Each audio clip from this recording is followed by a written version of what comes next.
I just want to say thanks to everybody for the help. I know there is a limited number of scientists and engineers watching this stream that have been extremely helpful to us. And I think to a big part, you guys all gave us more data than we would have ever expected, and we've learned a lot from that data.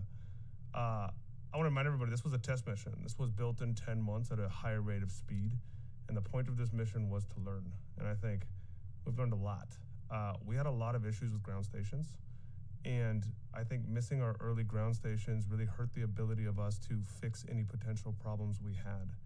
We did only expect this vehicle to last for about 2.5 hours on battery. And as you know, we got multiple commands as far out as about, don't quote me on this, I think the last command we got was about 21 hours into the mission. I told you guys last night we had two options. One was, one of those options was that it was tumbling. And I think that is the option that has become true as we have got additional data. And when I say tumble, this is a really, really low speed tumble. We think this is somewhere sub 1 degree, and we have some optical data to calculate that. But in short, we don't know why.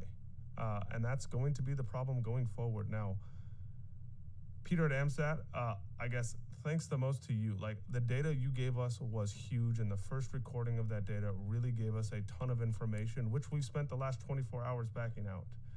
We did get a second blip from the spacecraft later, or I should say the last data we got from the spacecraft that we know about right now is about 20 hours in.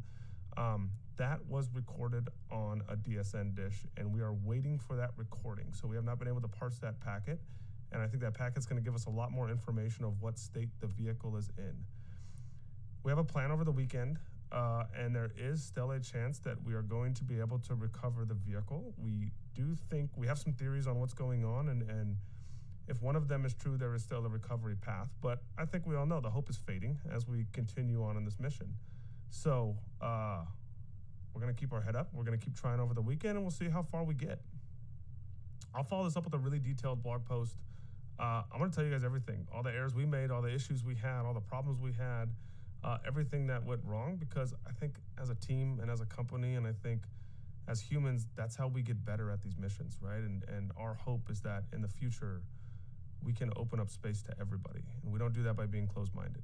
So we'll publish that. I think the first iteration of that we'll put up in a couple hours, and then followed up in the middle of the week by, I think, a very detailed one and some of the learnings that will go into our next mission vestry.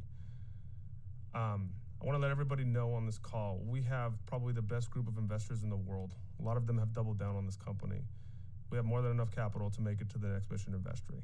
So regardless of the outcome of Odin, regardless if we ever talk to it again or we don't, we're going to roll these findings into the next mission. And we'll see you back here in about a year when we take another stab at it.